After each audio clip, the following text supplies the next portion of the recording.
আজকে সত্যি একটা ভিন্ন অভিজ্ঞতা হলো। আমরা সবাই মিলে বন্ধুরা একসাথে গিয়েছিলাম। দেখতেই পাচ্ছ, যাচ্ছি কিন্তু আমরা মেট্রো করে, আর সবাই মিলে চলে যাচ্ছি কোথায় বলো তো? আদ্যাপীঠে। আদ্যাপীঠ মায়ের দর্শন করতে চলে গেছিলাম। আরতি দেখলাম, পুজো দিলাম, সব কিছু মিলে একটা শান্তির অনুভূতি। সবসময় কাজের ব্যস্ততার মধ্যে কোথাও যাওয়া হয়ে উঠছে না।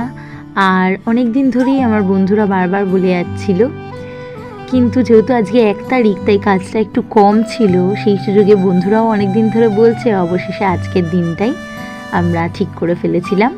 সত্যিই আমার বন্ধুরা সত্যি খুব ভালো, ওরা আমার সমস্যাগুলো খুব বোঝে।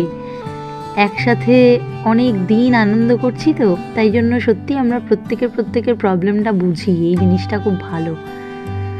যাই হোক, মায়ের পুজো দেখেছি, আনন্দ করেছি, আর তারপর দুপুরবেলা ওখানে মায়ের ভোগও খেয়েছিলাম।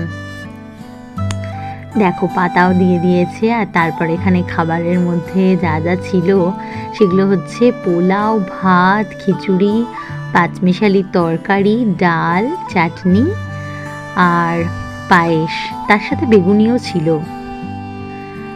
সত্যি খুব ভালো লাগলো।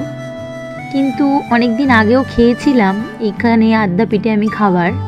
এখন যেন একটা ব্যবসার ছোঁয়া চলে এসছে, প্রসাদের মাহাত্ম্যটা একটু অন্যরকম হয়ে গেল।